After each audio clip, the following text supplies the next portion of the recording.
Este es un PowerPoint que muestra las semejanzas y diferencias que podemos encontrar entre las dos concepciones epistemológicas que vimos en la unidad 2 de la concepción tradicional de las ciencias, y entonces compara el empirismo lógico y el racionalismo crítico.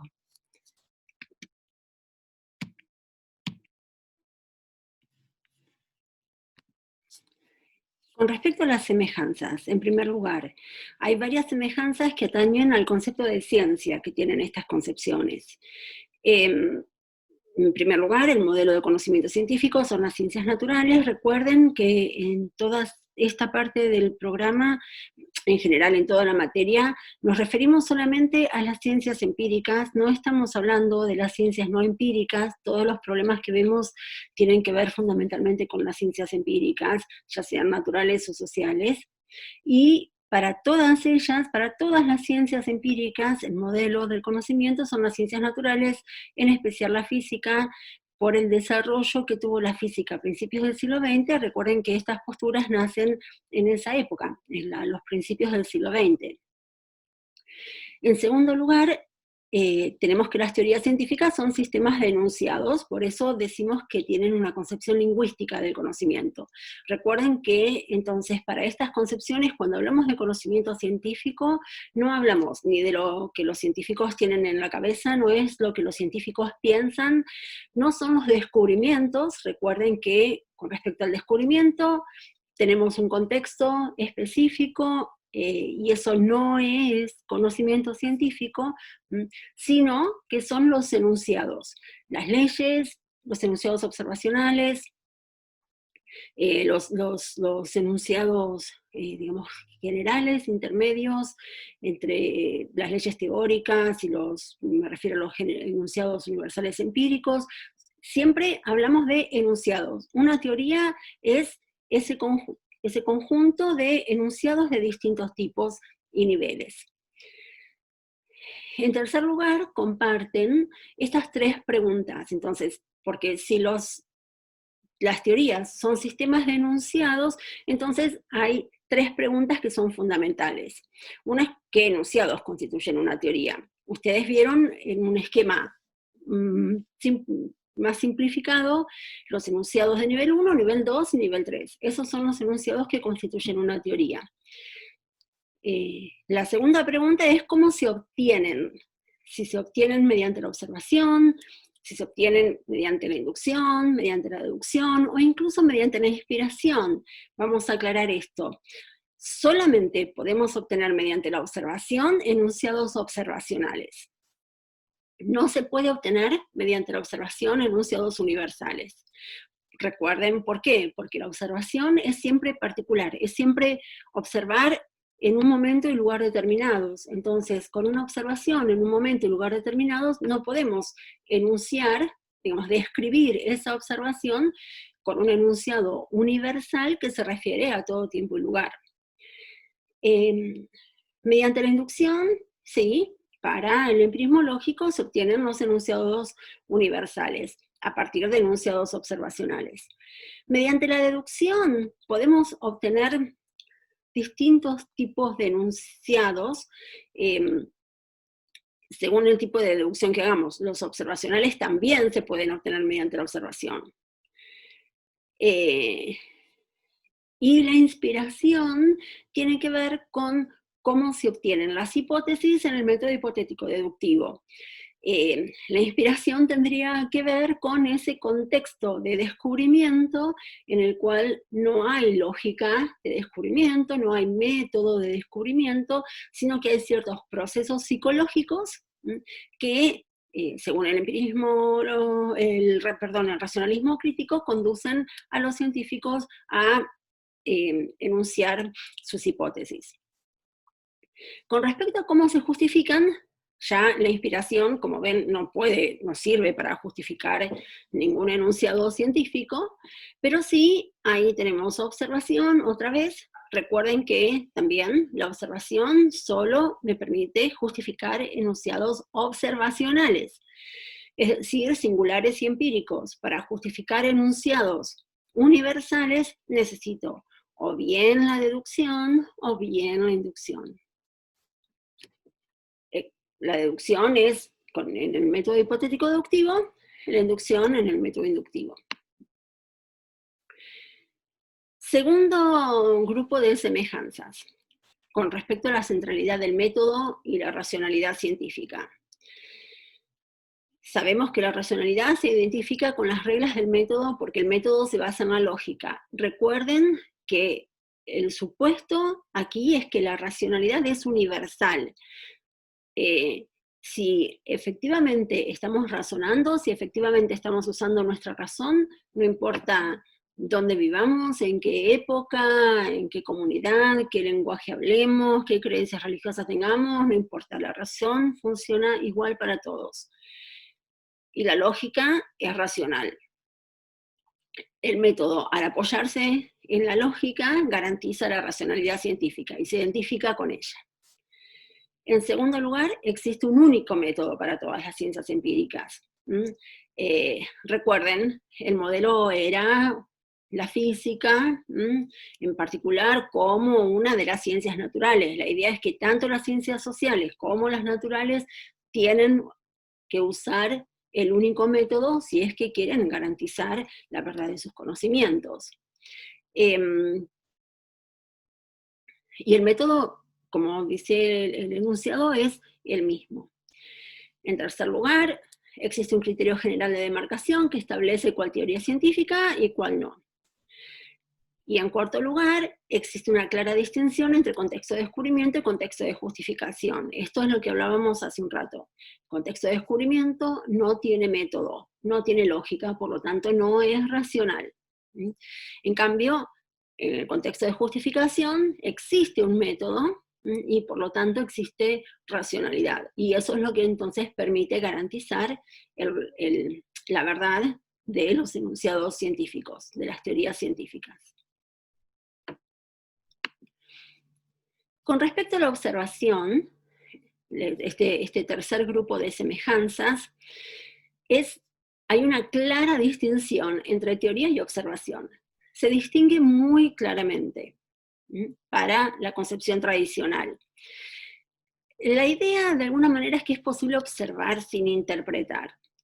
Es decir, sobre todo en el empirismo lógico, la observación es, como se habrá dicho, habrán visto en los textos, sin prejuicios. Es decir, no hay ninguna teoría que esté guiando o que esté indicando qué observar ni cómo observarlo. En el caso del racionalismo crítico, vamos a ver ahí en las diferencias entre el empirismo y el racionalismo, hay una guía de la teoría con respecto a la observación. Pero eso, de alguna manera, si quieren, no contamina, entre comillas, la observación, no contamina los hechos. De cualquier modo, la base de hechos sigue siendo neutrales y la observación es suficiente para justificar la teoría. Es suficiente para justificar los enunciados. Este es un problema que en la nueva filosofía de las ciencias tiene muchas consecuencias. Hay mucha discusión de estos dos enunciados. Si quieren, para que sea más claro, tenemos el empirismo lógico en un extremo, el racionalismo crítico en una posición más intermedia, y la nueva filosofía de la ciencia del otro extremo. Ya lo vamos a ver cuando hablemos de las diferencias con respecto a la observación entre el empirismo lógico y el racionalismo crítico. Pero en términos generales podemos sostener estas afirmaciones. Como es posible observar sin interpretar, y como la base de hechos es neutral, entonces es posible conocer con certeza, con suficiente certeza, la verdad o falsedad de los enunciados observacionales mediante la observación. Digamos, es posible confiar en la observación para tener enunciados observacionales también confiables. En cuarto lugar, como un cuarto y último grupo de semejanzas, tenemos esta idea del progreso. El progreso científico es el acercamiento a la verdad, es decir, a una teoría correcta del mundo. Que se alcance o no se alcance no importa. El supuesto es siempre que nos estamos acercando a la verdad, que nos estamos acercando a una teoría que explica o que describe, que, que describe y, mejor todavía, explica correctamente el funcionamiento del mundo. Y en segundo lugar, digamos, si el progreso científico consiste en este acercamiento a la verdad, entonces la historia de la ciencia establece la suma de los aportes del pasado al presente.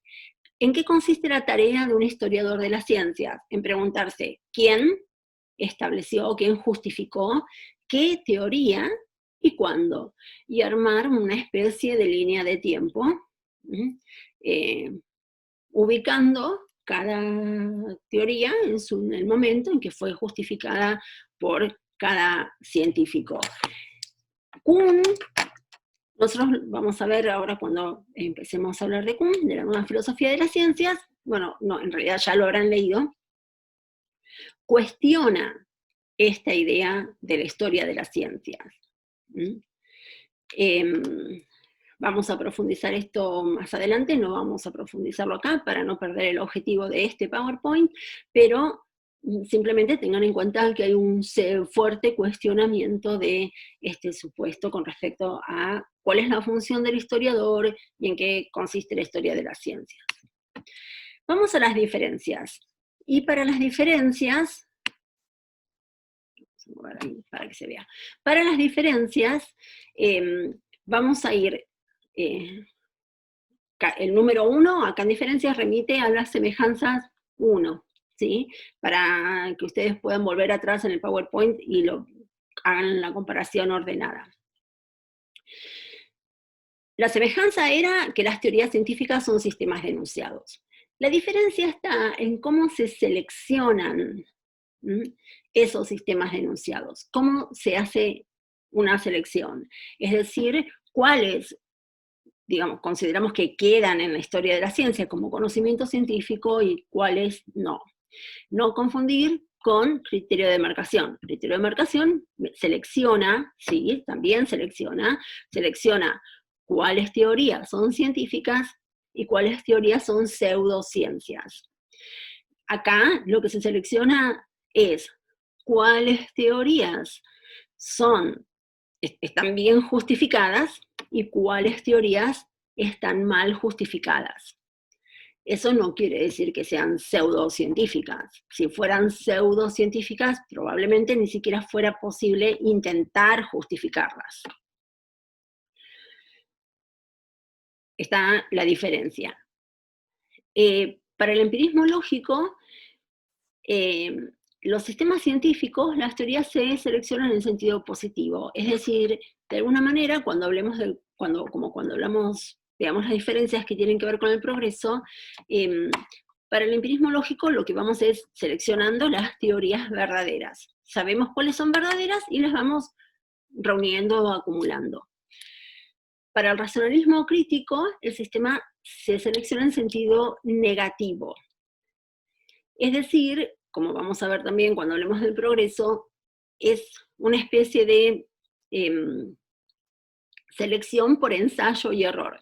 Lo que vamos haciendo es descartar las hipótesis que pudimos mostrar que son falsas.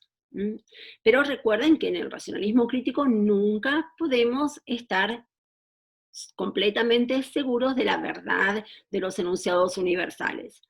Nunca podemos decir con certeza que una hipótesis o una ley sea verdadera. Sí podemos decir con certeza que es falsa. Por eso la selección es en sentido negativo, descartando las hipótesis que resultaron ser falsas. Como la selección, vuelvo al empirismo lógico, como la selección es en sentido positivo, ¿qué trata de hacer el científico? Verificar, es decir, mostrar que son verdaderas. ¿Y cómo lo hace? Buscando ejemplos que las confirmen. Vamos al racionalismo crítico. Como esa selección es descartando errores, ¿qué tiene que hacer el científico? En principio, dice Popper, hay una especie de código de honor de los científicos. Los científicos por más que trabajen mucho para obtener hipótesis, y por más encariñados que estén con esas hipótesis, lo que tienen que hacer es, su obligación es desconfiar de ellas, criticarlas. ¿Cómo lo hacemos? No buscando ejemplos que confirmen las hipótesis, sino tratando de encontrar ejemplos que las falsen.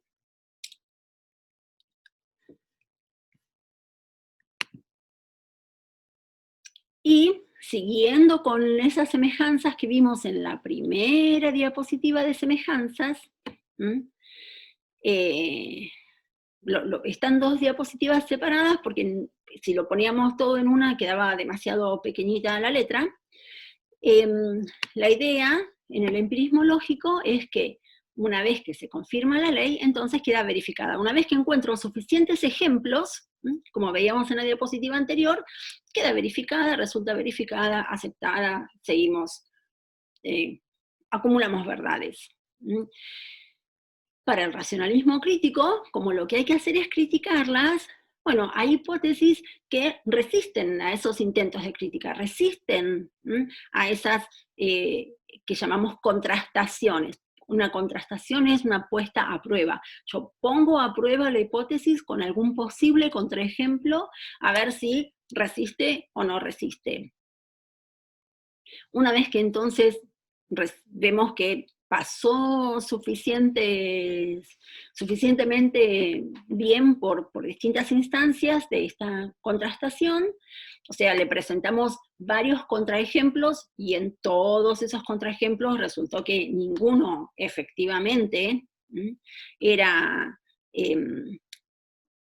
verdadero, no, el contraejemplo no es verdadero, lo que serían, o sea, los enunciados que describen los contraejemplos, ahí son los enunciados, los falsadores potenciales, que serían, en realidad, vamos a corregirnos, serían posibles contraejemplos.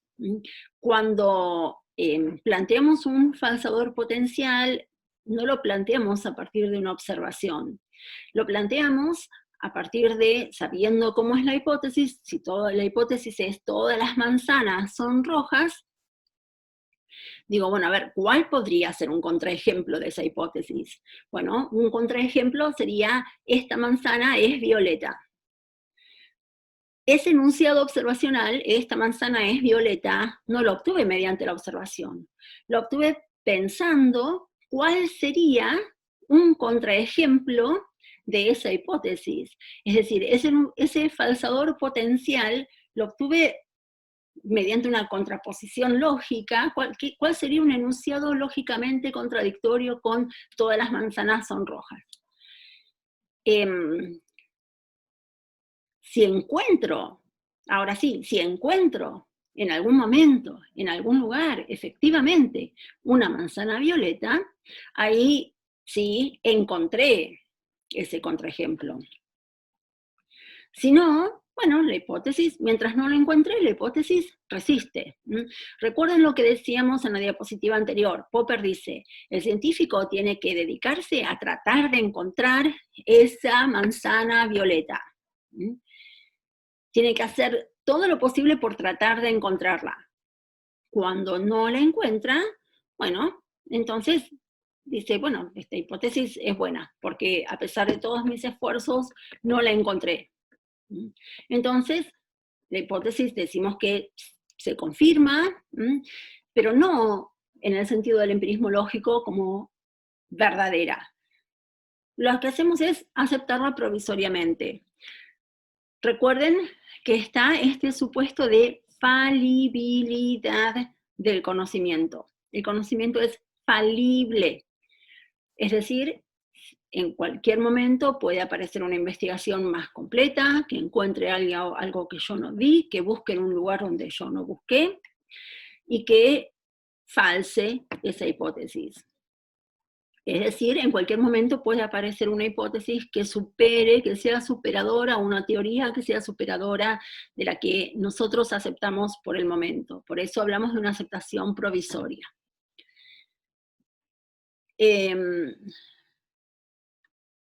Recuerden también lo que decíamos en la diapositiva anterior. Como lo que se hace es buscar ejemplos, esos enunciados observacionales que describen los ejemplos sustentan la ley universal. En el racionalismo crítico, como lo que tratamos de encontrar es contraejemplos, los enunciados universales deben entrar en conflicto con un enunciado observacional.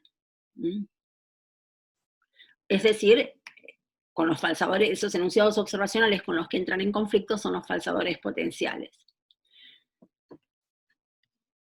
Y sí, recuerden, esto último, esto que acabamos de decir del racionalismo crítico, sí está muy relacionado con el criterio de demarcación. Vayamos a la cuestión del método. La semejanza es que existe un único método para todas las ciencias empíricas. Para el empirismo lógico dijimos que el método es el inductivo, que está apoyado en la lógica inductiva. Para el racionalismo crítico es el método hipotético-deductivo que se apoya en la lógica inductiva. Hay toda una crítica a la lógica inductiva, como que la lógica inductiva no garantiza con certeza la verdad de esos enunciados universales. Por lo tanto, tenemos la lógica deductiva como la lógica preferida por el racionalismo crítico.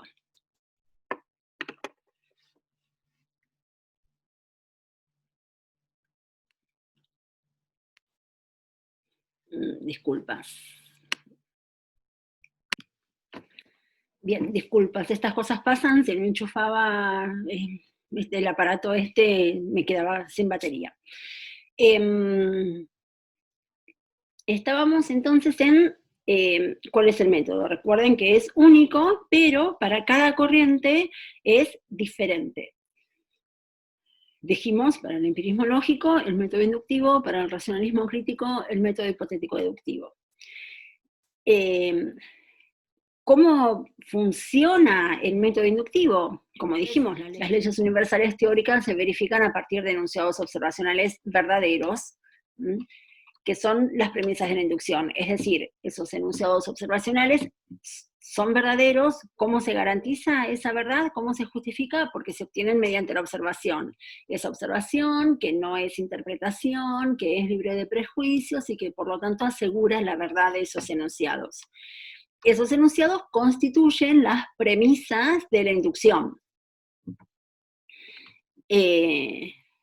Y la verdad de esas premisas, según el principio de inducción, asegura la verdad de las leyes, o sea, de los enunciados universales que se infieren mediante la inducción. En el cuadrito, perdón, vamos al cuadrito, que es el cuadrito que está en pardo.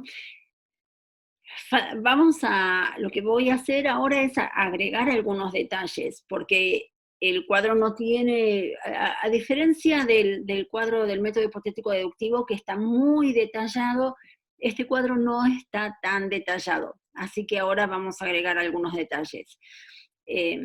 En todo caso vamos a tratar de subir un cuadro un poco más detallado en otro momento. Acá lo que quisimos es mantener estos ejemplos que ustedes tienen en los textos.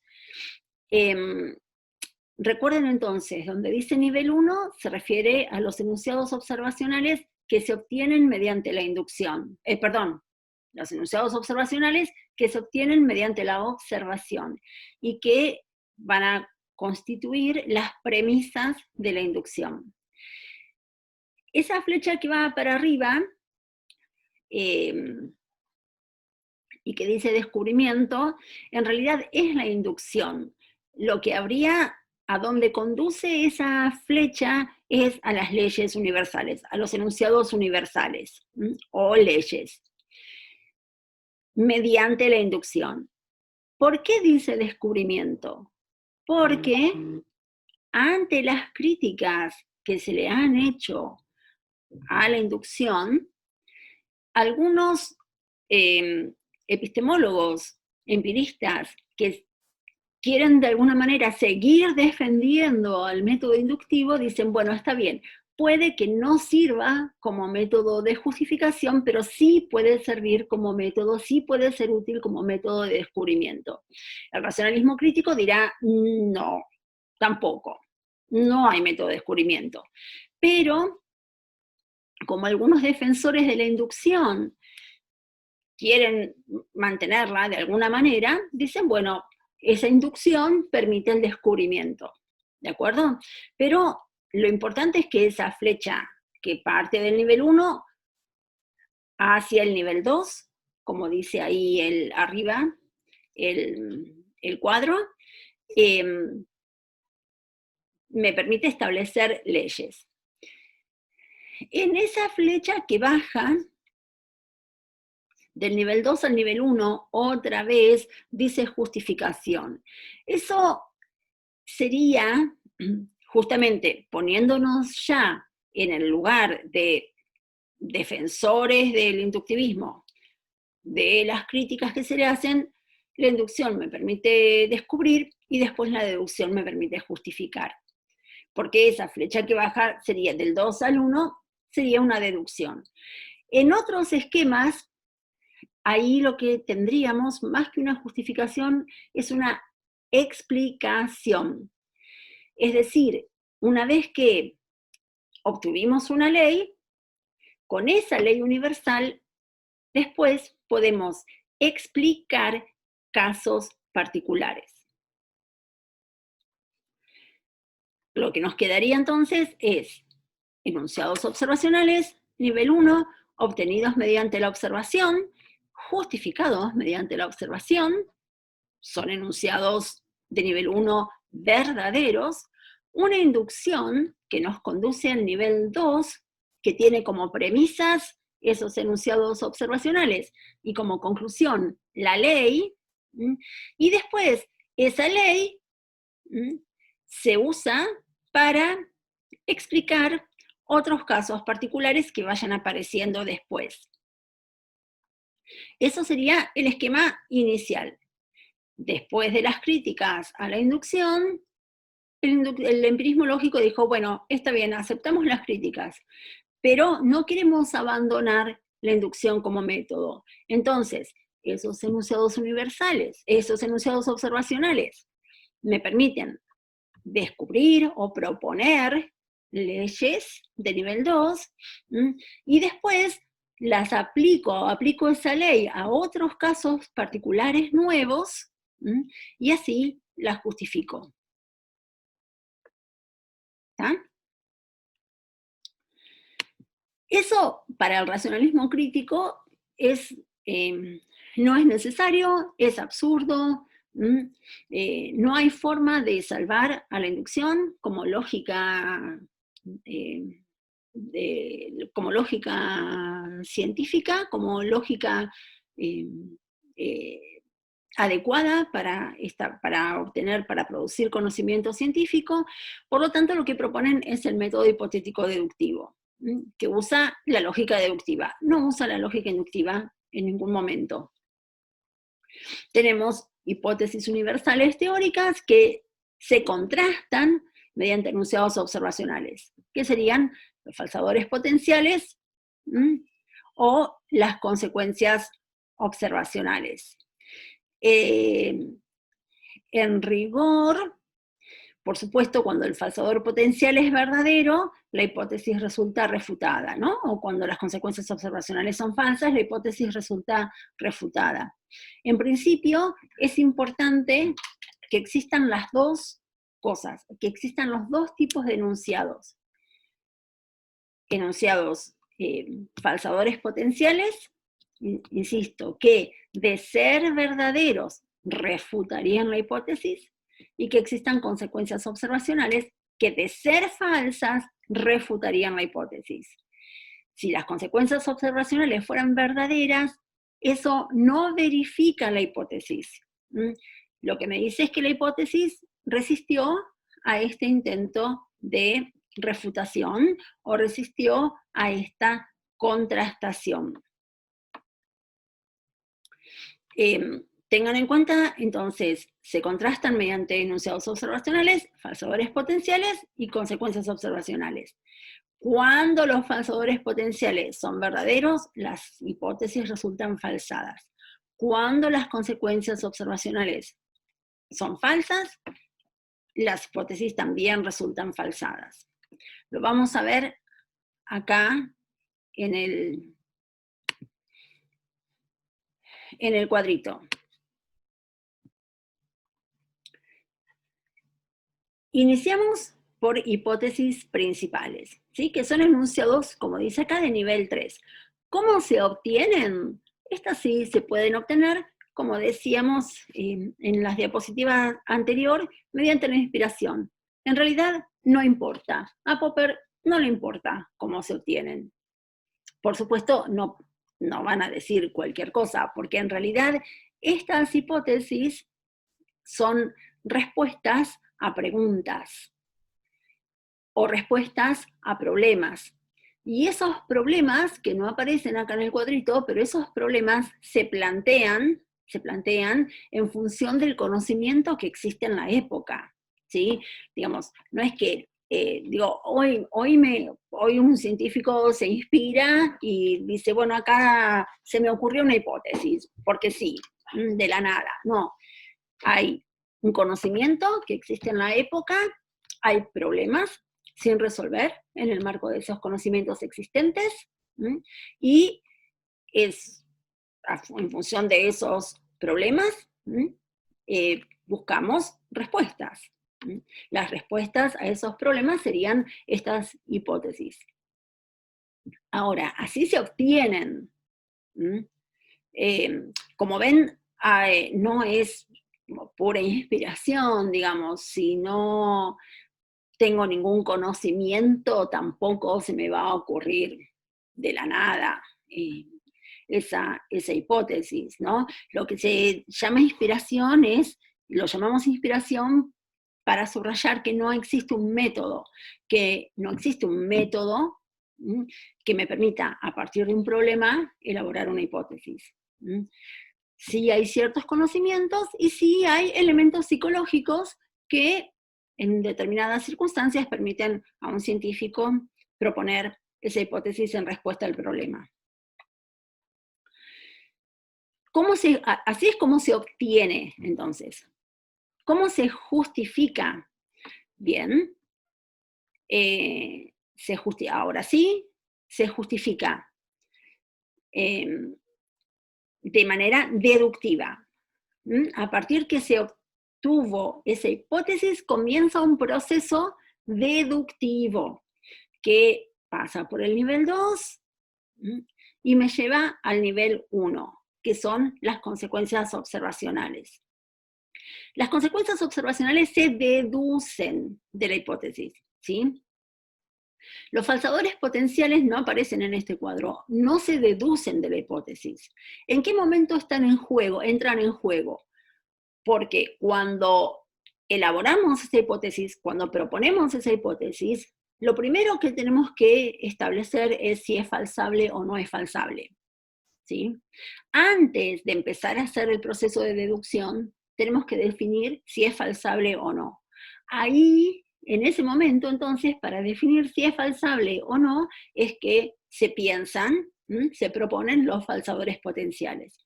Pero recuerden, los falsadores potenciales no se pueden deducir de las hipótesis, porque son contradictorios. Lógicamente, no se podría deducir un enunciado contradictorio. Si se pudiera, esa hipótesis no sirve. Eso es una cuestión lógica, digamos. Si yo puedo deducir de una hipótesis un enunciado que es contradictorio con ella, entonces directamente tengo que descartar esa hipótesis, porque no me sirve, desde el punto de vista lógico no me sirve como hipótesis científica, porque es autocontradictoria. Ahora, lo que sí se deducen son las consecuencias observacionales. Es decir, si mi hipótesis otra vez era todas las manzanas son rojas, de ahí no puedo deducir esta manzana es violeta. Sí puedo deducir esta manzana es roja. Una vez que se obtienen las consecuencias observacionales, sí tengo que comparar esa consecuencia observacional con el hecho. Fíjense que recién acá, en este momento del proceso, recién ahí es donde aparece la observación o la experimentación. Recién en este momento del proceso. Hasta ahora, en principio no es, la observación hasta ahora no se usó para justificar nada, ¿sí? En este momento del proceso recién aparece la observación, cuando comparamos las consecuencias observacionales con los hechos. Recuerden que las hipótesis son universales, por lo tanto no puedo comparar directamente con un hecho un enunciado universal. Por eso es que primero se deducen las consecuencias observacionales y después se hace la comparación. Si coincide con el hecho de la consecuencia observacional, eso quiere decir que la consecuencia observacional es verdadera. Si no coincide la consecuencia observacional con el hecho, eso quiere decir que es falsa. ¿Qué pasa cuando coincide? Bueno, ahí decimos, bueno, por ahora esa hipótesis resistió a esta contrastación. Recuerden, no podemos decir que la hipótesis es verdadera. Podemos usar un término más suave, si se quiere, que verdadera o verificada, que es corroborada o confirmada. Son como términos que no describen la verdad en términos tan fuertes como decir que está verificada o que es verdadera. Y en ese caso, según Popper, el científico tiene que decir, bueno, a ver, probemos otra vez. O sea, no es que una vez que la consecuencia observacional es verdadera, tenemos la hipótesis más o menos corroborada, entonces sí, ya está, aceptamos la hipótesis y seguimos adelante. Primero hay que probar, hay que someter esa hipótesis a otros procesos de contrastación similares a este. Si la consecuencia observacional resulta falsa, resulta falsa, ahí sí se refuta la hipótesis. Si la consecuencia observacional resulta falsa, es porque algún falsador potencial resultó verdadero, entonces, ¿no?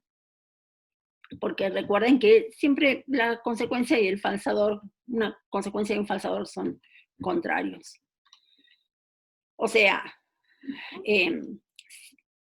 yo daba como ejemplo el falsador, esta manzana es violeta, ¿no? Esta manzana es violeta quiere decir que no es roja, ¿no? Entonces, si la consecuencia observacional me dice que esta manzana es roja y resulta refutada, bueno, eso quiere decir que no es roja. Puede ser violeta, amarilla, naranja, pero roja no es.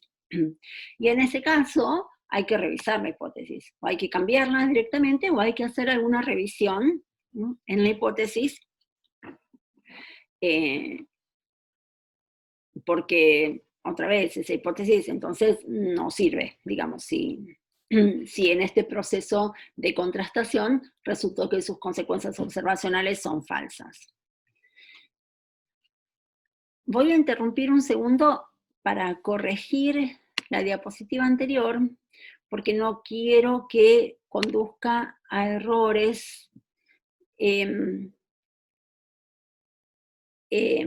Esto que aclaré, que dice acá de la contrastación, o sea, recuerden que yo hice la aclaración. Se contrastan mediante enunciados observacionales o falsadores potenciales. O sea, falsadores potenciales o consecuencias observacionales. Cuando son verdaderos, se refuta la hipótesis. Cuando son falsas, se refuta la hipótesis. Pero lo voy a corregir para que no quede error ahí. Ahí. A ver si puedo. No puedo.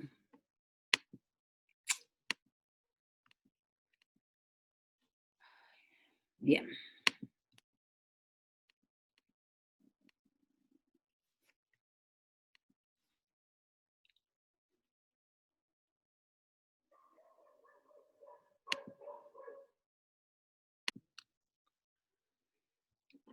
Bien, vamos a estas diferencias. Tapan todas partes.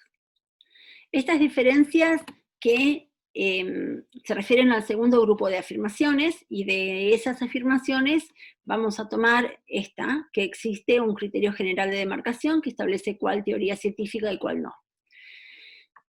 Para el empirismo lógico, o sea, lo que está arriba, el enunciado, es el de la coincidencia. Existe un criterio general de demarcación que establece cuál teoría es científica y cuál no. Esa es la coincidencia. ¿Cuál es la diferencia? Que para el empirismo lógico, el criterio de demarcación es la verificabilidad. ¿Qué significa que un enunciado es verificable? Esto se refiere fundamentalmente a las leyes teóricas. ¿Cuándo son verificables? Cuando son traducibles al lenguaje observacional.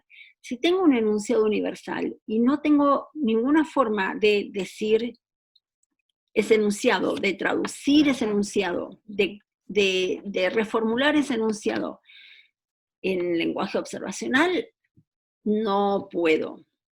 Perdón, no es un lenguaje científico. En realidad, para el empirismo lógico, cualquier afirmación que no se pueda traducir a un lenguaje observacional no tiene sentido.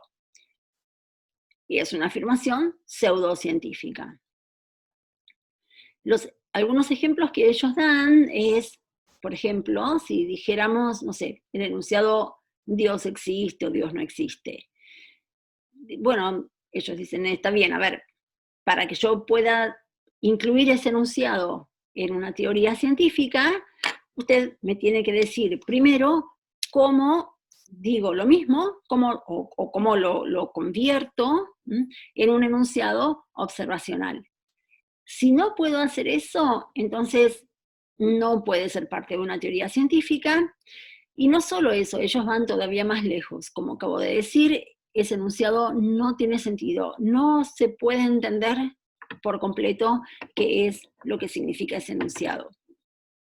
Para el racionalismo crítico, entonces la verificabilidad no es necesaria, ni sería posible en sentido estricto. Es decir, que todo enunciado teórico tenga estrictamente una traducción observacional. Hay otro camino que para ellos, para establecer un criterio de falsabilidad que es más seguro, es más eficiente, y es la falsabilidad. Es decir, que exista para las hipótesis al menos un falsador potencial. Es decir, al menos un enunciado observacional incompatible con ella. Como habíamos dicho, si mi hipótesis, por supuesto, este enunciado no es teórico, pero para hacerlo más sencillo, todas las manzanas son rojas, esta manzana es violeta, sería un falsador potencial.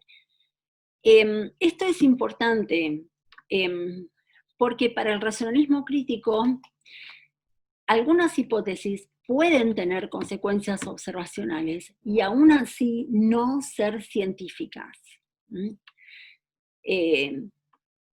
Si tienen consecuencias observacionales, pero no tienen un falsador potencial, esas hipótesis no son aceptadas como hipótesis científicas. Para Popper, algunos enunciados de la psicología, sobre todo del psicoanálisis, no son falsables. Algunos porque no pueden tener falsadores potenciales, pero fundamentalmente, algunos porque no pueden tener consecuencias observacionales, pero fundamentalmente porque no tienen falsadores potenciales. Tienen consecuencias observacionales, pero no tienen falsadores potenciales. Eso ténganlo en cuenta. Lo importante para que sea falsable no es que tenga consecuencias observacionales, que en todo caso eso sería más similar a la verificabilidad, sino que no son falsables porque no tienen falsadores potenciales. Y en eso consiste la falsabilidad. En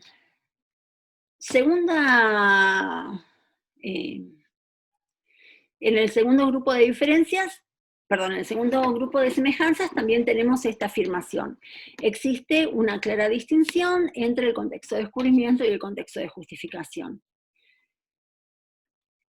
Esta diferencia bueno, algo de esto ya lo dijimos. El empirismo lógico dice, bueno, está bien, hay una clara distinción, pero bueno, podría existir una lógica del descubrimiento en la lógica inductiva. El racionalismo crítico dice, existe una clara distinción, la distinción consiste en que hay método para justificar, pero no hay método para descubrir. Ahí, a pesar, entonces, de que coincidan en que la distinción es clara, la diferencia consiste en esto. Racionalismo crítico, no existe lógica del descubrimiento, no existe método de descubrimiento. Empirismo lógico, en su defensa de la lógica inductiva, dice, bueno, podríamos considerar que la inducción es un método de descubrimiento. En el tercer grupo de diferencias, con respecto a la observación,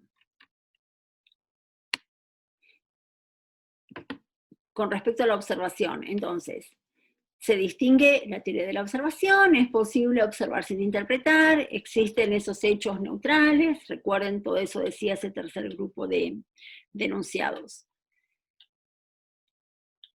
En eso, en términos generales, coinciden. ¿Se acuerdan que cuando hablamos de esa diapositiva también dije, bueno, hay algunas diferencias sutiles entre ellos? ¿Cómo podemos caracterizar el empirismo lógico? La observación es completamente neutral, absolutamente neutral, no hay nada que esté condicionando, determinando, guiando la observación, y por lo tanto son los hechos los que determinan a la teoría, es decir, hacemos una observación de los hechos, y en función de esa observación de los hechos, una observación que no interpreta, una observación que no supone teorías, una observación que se hace sin ningún supuesto, elaboramos la teoría. Es decir, establecemos los enunciados observacionales y a partir de ellos las leyes. ¿Qué dice el racionalismo crítico? Recuerden que cuando planteamos las hipótesis, suponemos un problema, ese problema supone ciertos conocimientos. Recuerden cuando dijimos, bueno, la observación recién aparece cuando contrastamos las consecuencias observacionales, o sea, cuando comparamos las consecuencias observacionales con los hechos.